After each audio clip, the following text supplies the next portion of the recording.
Good morning, everybody. Have no, oh my god.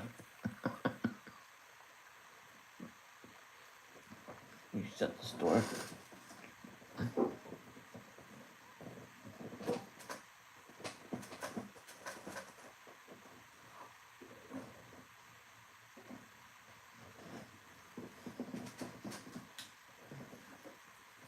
Good morning, everybody. How are you today?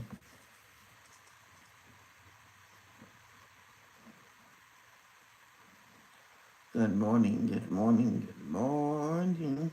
It's a bright and sunshiny day. Hey.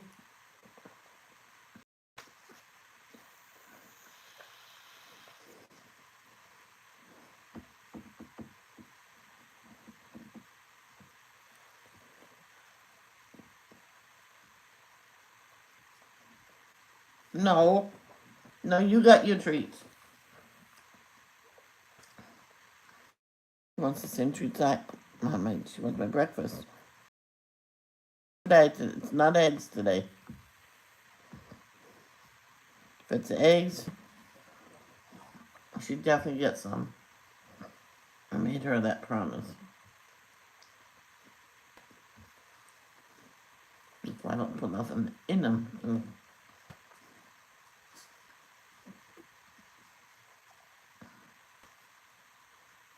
She huffed at me and then left the room.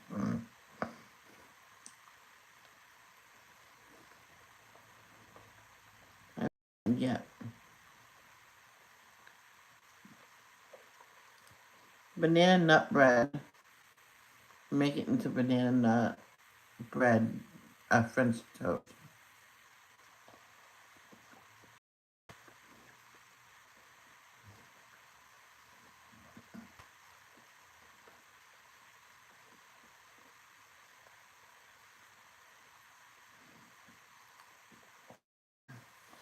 It's something to think about.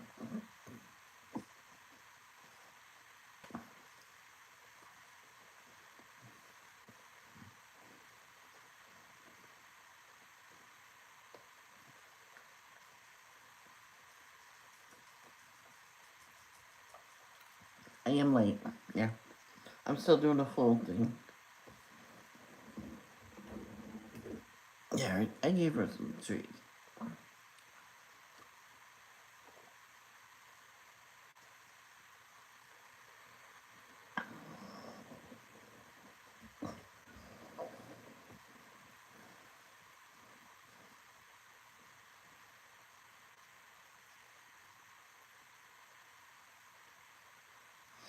Our Father who art in heaven, hallowed be thy name. Thy kingdom come, thy will be done, on earth as it is in heaven. Give us this day our daily bread. Forgive us for our trespasses. Forgive those who trespass against us. Lead us not to temptation, but deliver us from evil. For thine is the kingdom, the power, and the glory, forever and ever. Amen. Thank you, Jehovah, for another beautiful day on your beautiful earth. And thank you for allowing us to wake up today. And thank you for what you did for us in the past, present, and what you will do for us in the future. Please help Tate, who has heart condition and cancer. Please help the his doctors and everybody over there taking care of him figure out a way to treat his cancer that'll get rid of it and won't harm his heart. And it won't make his heart even worse.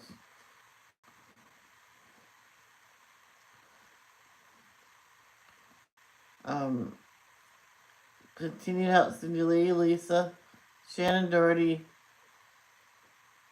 King Charles, Princess Kate, and Jen's friend Shannon, who all have cancer of different kinds, different stages, and Celine Dion, who has stiff person syndrome. Please help them all, give them physical, mental strength, um, um, fight off their diseases. Please help in her being more calm with her kids and help her kids have more respect for their mother and don't argue with their mother. Help Tiffany's son get a home. Help Robin Taylor's family in this time of grief. Especially the boys who now their mother passed away. You know what? Oh, I know she went brain dead. I don't know if she had like a stroke or car accident. None of my business to ask, but I because she didn't answer the couple times I asked. I think so. It might be a private thing.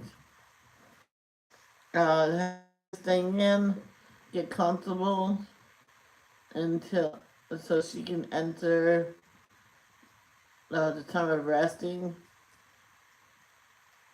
until Jesus comes and makes us all peaceful. And I can't wait for that. Until we hear no more fighting, no more guns. There won't be need. Wow, we won't need firefighters, doctors, nurses. Don't mean that they'll money, but I don't even mean it. We'll need money. Are you hungry? Let's eat. You know, you bored? Let's go. Let's go spread the word of Jehovah. You know. Okay, sorry. And please continue to help Arnie, Vicky, and Phelan, Carol, and their mom. And can you please help me get more energy, not to fall asleep so easily, and just have more energy so I can build up my tolerance of walking, you know, get better in my health. Because I need to do something. My brother is so kind, said it doesn't matter if you want to stay big, but you have to be mobile. And that's true. I don't want to be small. I really don't. I really don't want to be little. I want to be bigger, but yet, because that's the way I am. That's the way I am. But please just please let me, give me strength so I can build up my lungs and not gasp for air when I do dishes. You know, I love you. Love, no. In this name, amen. Oh, I love you too. But I was about to say love, don't judge. Peace out.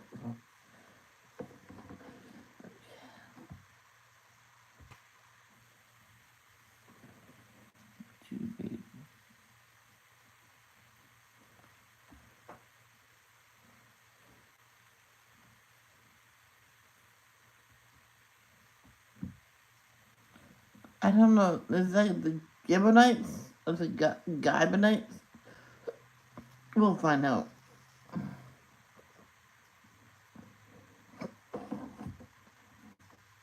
Story number 48. The Wise Gibeonites. Gibeonites. Many of the cities in Canaan now get ready to fight against Israel. They think that they... But the people in the nearby city of Gibeon do not think so. They believe that God is helping the Israelites, and they do not want to fight against God. So do you know what the Gibeonites do? They decide to make it look as if they lived somewhere very far away. So some of the men put on ragged clothes and worn-out sandals. They load their donkeys with worn-out sacks and take some old dry bread. Then they go to Joshua and say, "We have come from a very distant land because we heard about God Jehovah. We heard all the things that he did for you in Egypt. So our leaders told us to get some food ready for a trip and to go and say to you, 'We are your servants. Promise that you will not make war with us. You can see that our clothes are worn out from the long trip and that our bread has become old and dry.' Joshua and the other leaders believe the Gibeonites, so they make a promise not to fight against them. But 3 days later, they learn that the Gibeonites really live nearby. 'Why did you tell us that you came from a distant land?'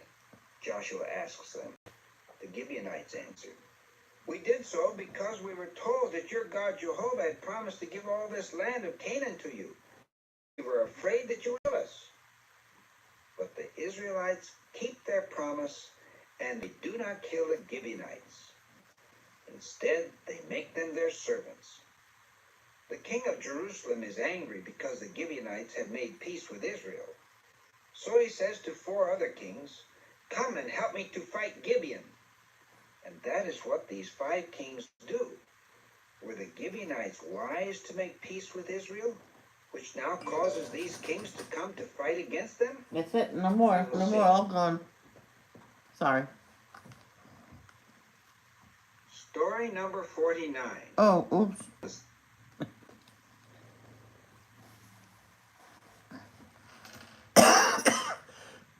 I forgot to scroll. I'm so sorry. Let's listen to these passages.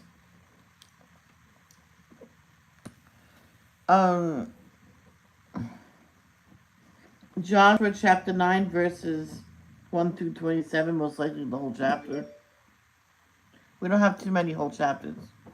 One split up, so.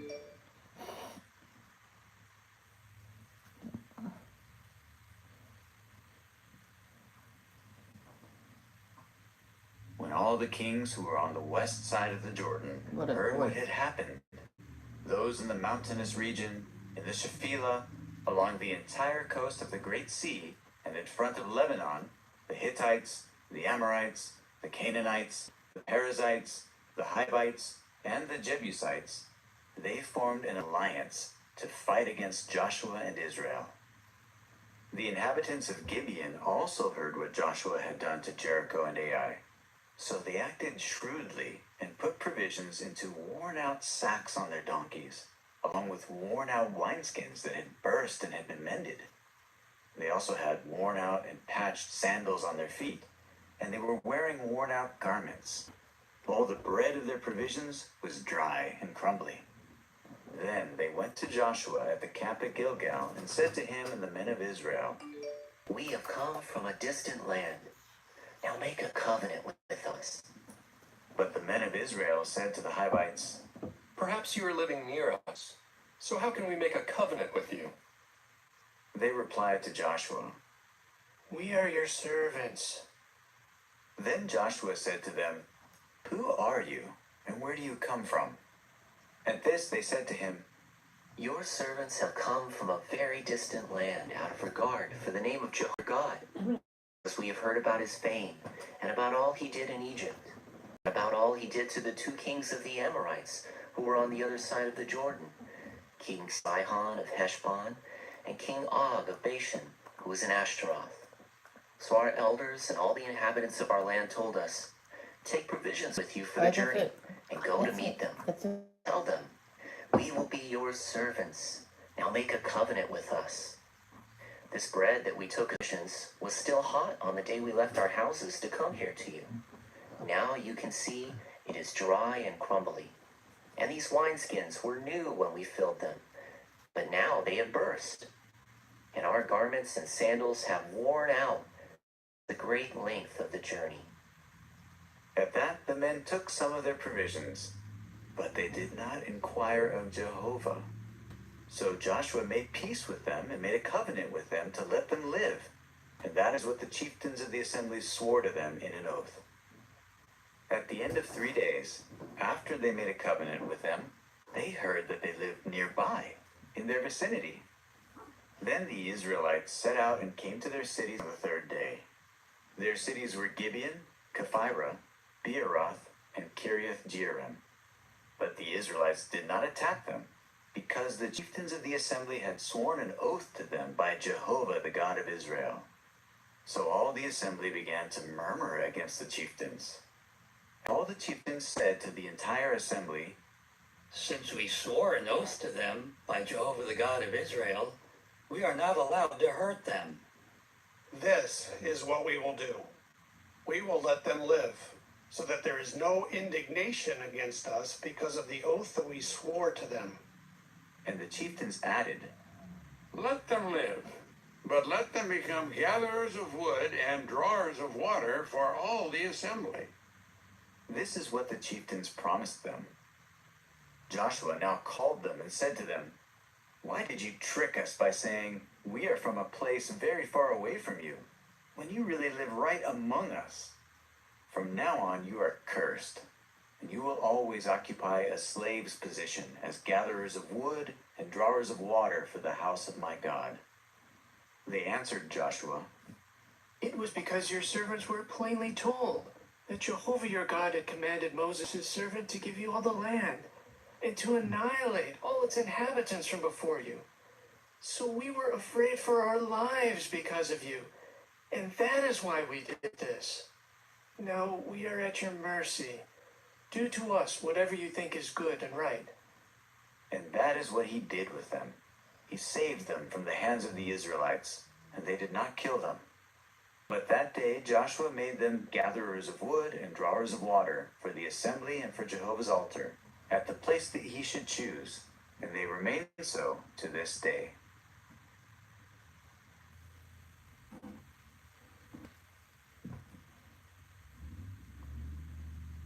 Next is Joshua chapter 10, verse 1 through 5. As soon as King Adonizedek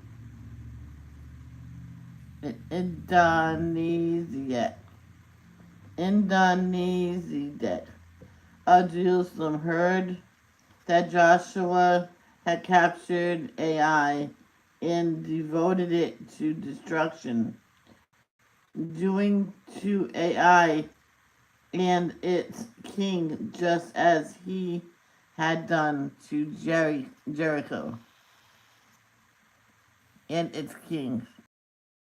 The inhabitants of Gibeon had made peace with Israel and remained among them. He was greatly alarmed because Gibeon was a great city, like one of the royal cities. Men were warriors.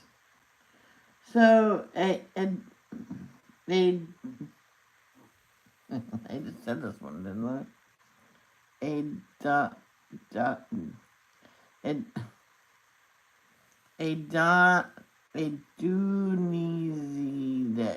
Adunizedek. Oh my gosh.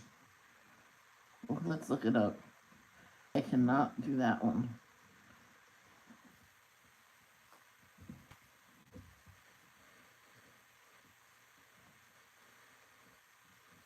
You know how sometimes they'll play that name? No, that's not what I mean. But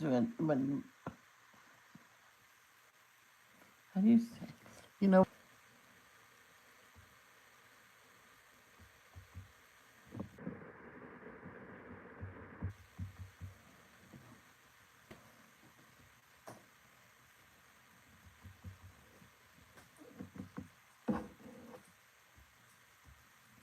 Technical difficulties.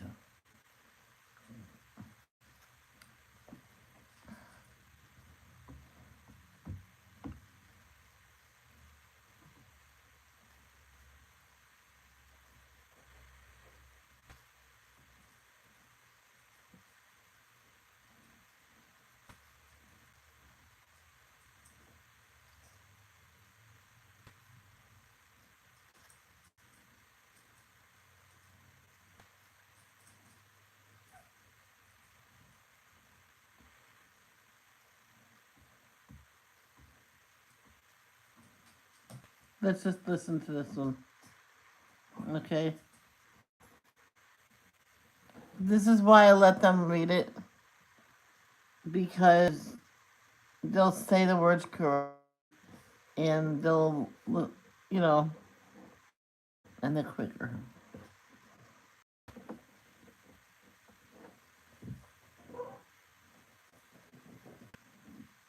Chapter 10.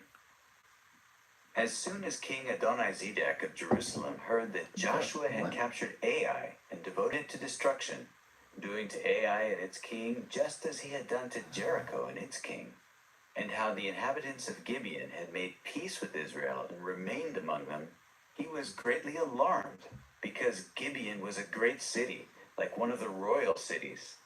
It was greater than Ai, and all its men were warriors. So Adonizedek, king of Jerusalem, sent this message to Hoham, king of Hebron, Hiram, king of Jarmuth, Japhiah, king of Lachish, and Debir, king of Eglon. Come to my aid, and let us attack Gibeon, because it has made peace with Israelites. At this, the 5 kings of the Amorites, the king of Hebron, the king of Jarmuth, the king of Lachish, and the king of Eglon, gathered together along. Whoops. Oh. Sorry. Oh no. Gathered along what? Gathered together along with their armies, and they marched on and encamped against Gibeon to fight against it. Sorry about that. My finger tapped the X button. Bad finger. And now let's read. The sun stands still. Story number 49. The sun stands still. Look at Joshua. He is saying, "Sun, stand still." And the sun does stand still. It stays right there in the middle of the sky for a whole day. Jehovah makes it happen. But let's see why Joshua wants the sun to keep shining. When the 5 bad kings in the land start to fight against the Gibeonites send a man to ask Joshua for help. "Come to us quickly," he says. "Save us. All the kings in the hill country have come up to fight against your servants." Right away, Joshua and all his fighting men go. All night long they march. When they come to Gibeon, the soldiers of the 5 kings are afraid and begin to run away. Then Jehovah makes large hailstones fall from the sky, and more soldiers die from being hit by the hailstones than are killed by Joshua's men. Joshua can see that soon the sun will go down. It will be dark, and many of the soldiers of the 5 bad kings will get away. So that is why he prays to Jehovah and then says, "Sun, stand still." And when the sun keeps shining, the Israelites are able to finish winning the fight. There are many more bad kings in Canaan who hate God's people. It takes Joshua and his army about 6 years to defeat 31 kings in the land. When this is done, Joshua sees to it that the land of Canaan is divided out to those tribes yet needing territory. Many years pass, and Joshua finally dies at 110 years of age. Wow. As long as he and his friends are alive, the people obey Jehovah. When these good men die, the people start doing bad things and get into trouble. Jeez. This is when they really need God's help. You see, it's just like at work when the full timers are gone for the day, and it's just the part timers running the deli. The slackers start slacking off and leave only 1 or 2 people on the counter to take, orders, to slice, what they need. "Oh, just do it." I says, "Oh, really? Once you get your butt over here and work." Oh, I'm out in 10 minutes. I don't care if you're out in 4 minutes. Get your butt out here and work. And they wouldn't. I'm like, well, I guess someone's going to know.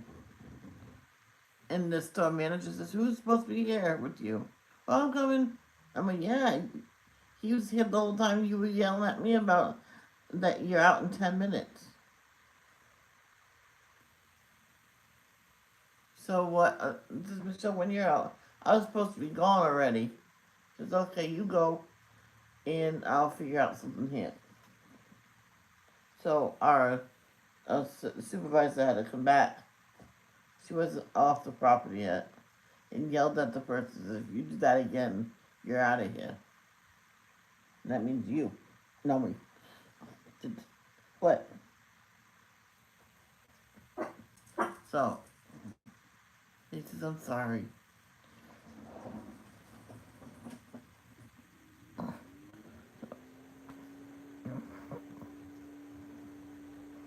Okay, now let's finish Joshua.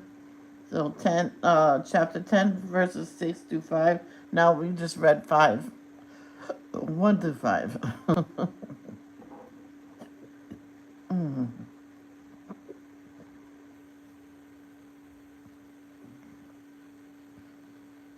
Then the men of Gibeon sent word to Joshua at the camp at Gilgal. Do not forsake your slaves. Come quickly, rescue us and help us. All the kings of the Amorites from the mountainous region have gathered against us.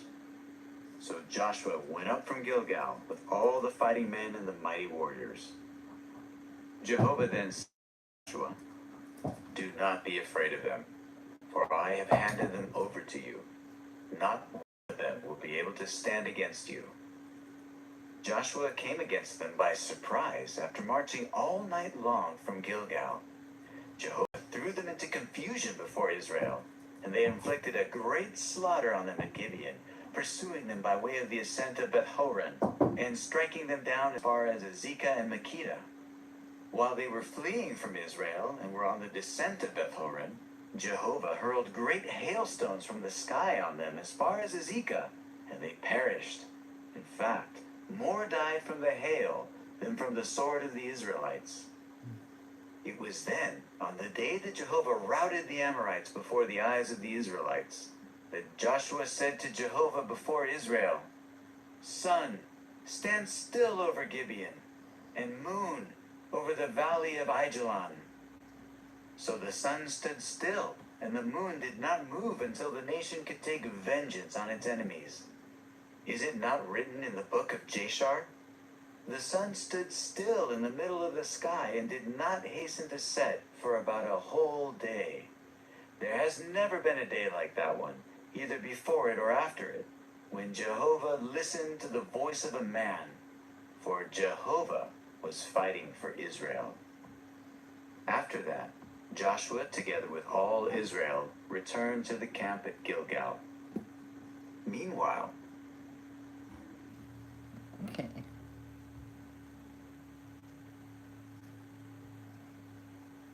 Next is chapter 12, verses 7 through 24.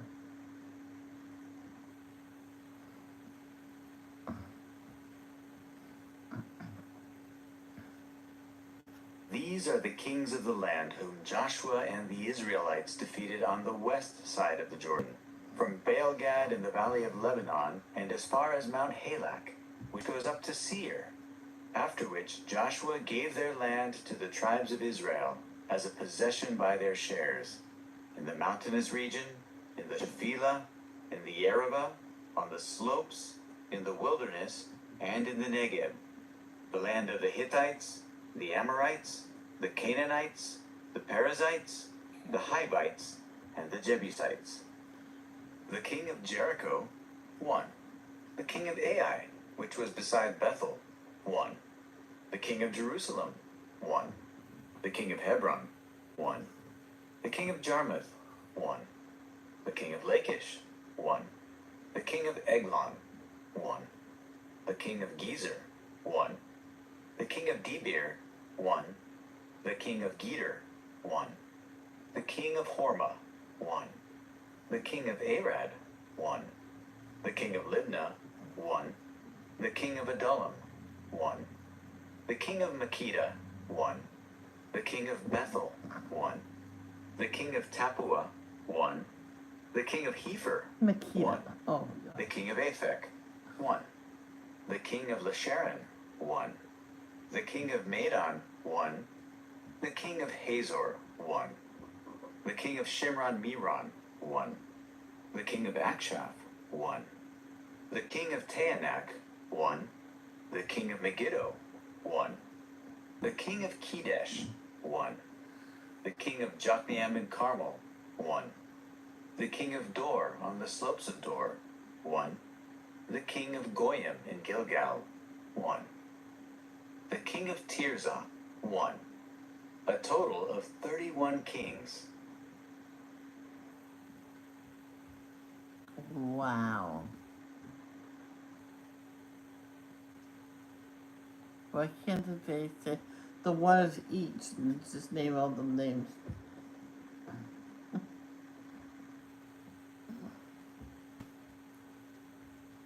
Alright, now chapter 14, 1 through 5.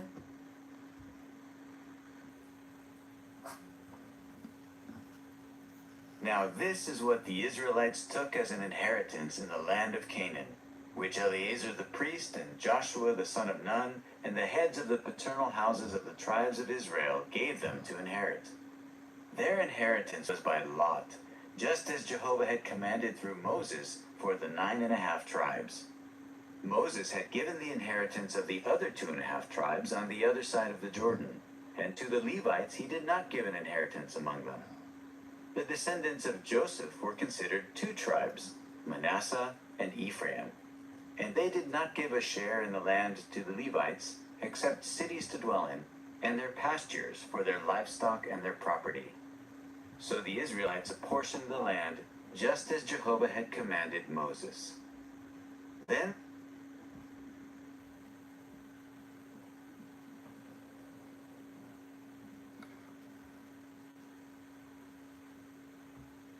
Now, Judges, chapter 2, 8 through 13.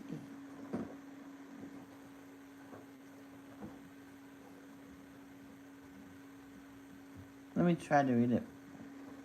Then Joshua the son of Nun, the servant of Jehovah, died at the age of 110. So they buried him in the territory of his inheritance in Timnath Heres. Timnathheres, in the mountainous region of Ephraim, north of Mount Caiash. All that generation were gathered to their ancestors, and another generation arose after them.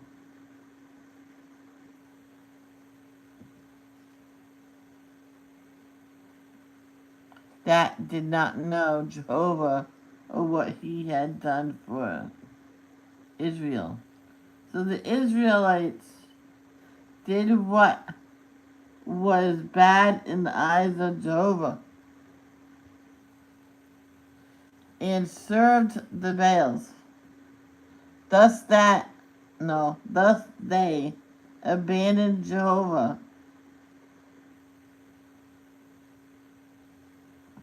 the God of their fathers, who brought them out of the land of Egypt, and they followed our gods,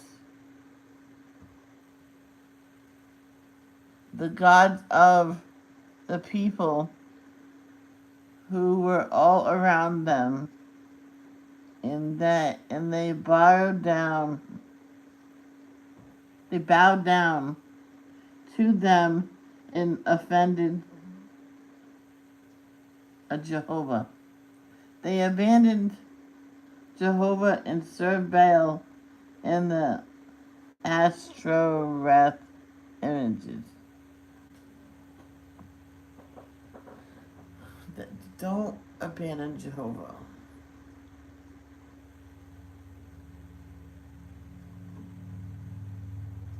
So,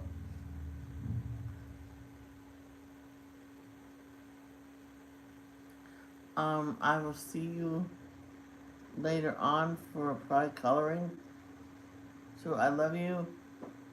Jehovah love you. Love, don't judge.